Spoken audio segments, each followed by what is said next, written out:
మహాజన socialist party MSP ఆధ్వర్యంలో media సమావేశం నిర్వహించారు.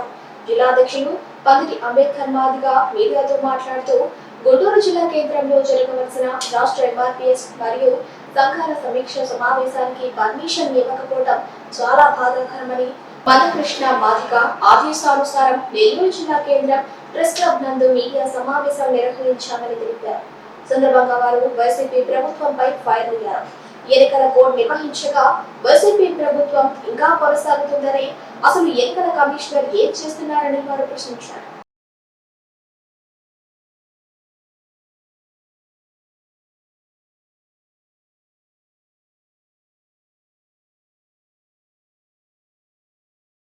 ఈరోజు ఆంధ్రప్రదేశ్లోనే గుంటూరు కేంద్రంగా మాదిగ రిజర్వేషన్ పోరాట సమితి రాష్ట్ర సదస్సుకు ఈ రాష్ట్ర ప్రభుత్వం రకరకాల ఇబ్బందులు పెట్టి సభని అడ్డుకున్నటువంటి తీరుని మాదిగ రిజర్వేషన్ పోరాట సమితి నెల్లూరు జిల్లా కమిటీ తరఫున తీవ్రంగా ఖండిస్తూ ఉన్నాం.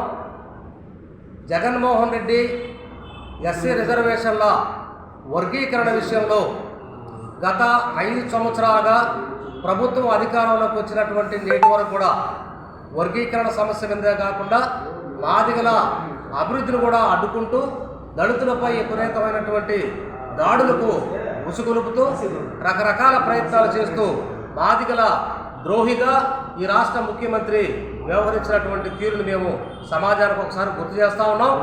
ఒకే అంశం మీద మాదిగ ఉపకులాల ఏబిసిడి వర్గీకరణ జరిగితే మాదిగల అభివృద్ధి చెందుతారే తప్ప వివిధ పథకాల ద్వారా మాదిగల అభివృద్ధి చెందేదానికి అవకాశం లేదని నమ్మినటువంటి మందకృష్ణ మాదిగ యొక్క నాయకత్వంలో ఒకే సామాజిక అంశం మీద పోరాటం చేస్తున్నటువంటి మాకు ఇవాళ ఈ రాష్ట్రంలో జరుగుతున్నటువంటి సార్వత్రిక ఎన్నికల్లో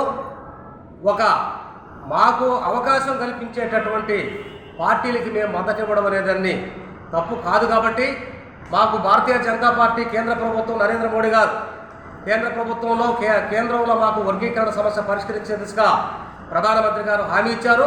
ఈ రాష్ట్రంలో వ్యతిరేకంగా రాష్ట్ర ప్రభుత్వం ఉంది కాబట్టి స్వాగతిస్తున్నటువంటి తెలుగుదేశం పార్టీ కూటమికి మేము మద్దతు ఇస్తున్నట్టు మేము ప్రకటించిన తర్వాతనే ఉంటే మాదిగలు మా నియంత పాలనని స్వాగతించే విధంగా ఉంటే తప్ప మేము ఎవరు మమ్మల్ని వ్యతిరేకించి ఇంకొకరు సపోర్ట్ చేసినా కూడా ఒప్పుకునేది లేదని చెప్పని మాట్లాడేటటువంటి జగన్మోహన్ రెడ్డి ప్రభుత్వానికి ఖచ్చితంగా మాదిగలు వ్యతిరేకంగా పనిచేస్తారు.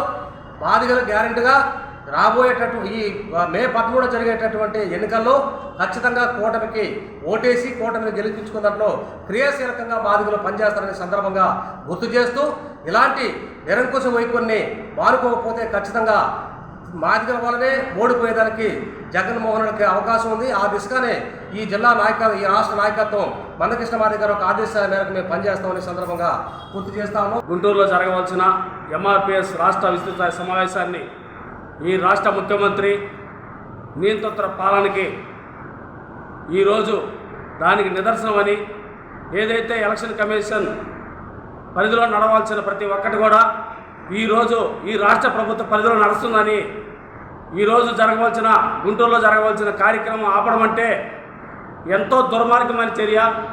ఇలాంటి చర్యలు ఈ వైఎస్ఆర్సీపీ ఈ రాష్ట్ర ముఖ్యమంత్రి వైఎస్ జగన్మోహన్ రెడ్డి అధికారంలోకి వచ్చిన తర్వాత ఈ 5 సంవత్సరాల పరిపాలనలో ఎక్కడ చూసినా దళితుల పట్ల నియంత పోగడలతో, ఒక మాటలో చెప్పాలంటే దళితులకు స్వేచ్ఛ లేకుండా చేసినటువంటి ఈ రాష్ట్ర ముఖ్యమంత్రి ఎలక్షన్ కోడ్ పడిన తర్వాత కూడా ఆయన నియంత పాలన కొనసాగుతుందంటే మీరు చెప్తేనే సభ జరగాల?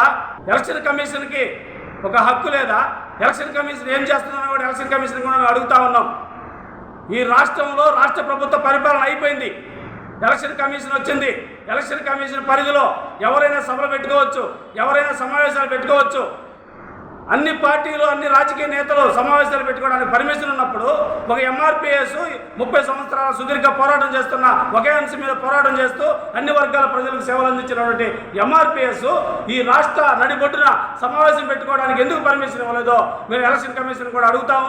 మీరు అడ్డుకుంటే ఆగిపోయే సమస్య లేదు. ఇప్పుడు ఏదైతే వేల మందితో జరగాల్సిన రాష్ట్ర సదస్సు లక్షలాది మందితో అదే గుంటూరు నడిబొడ్డున జరిపి తీస్తామని మీ ఖచ్చితంగా మీ పాలనకి చరమగీతం పాడే రోజు దగ్గరలోనే ఉంది. మే 13వ తారీఖే మీ పాలనకి చరమగీతం పాడతామని చెప్పి కూడా జగన్మోహన్ రెడ్డి హెచ్చరిస్తా ఉన్నాం.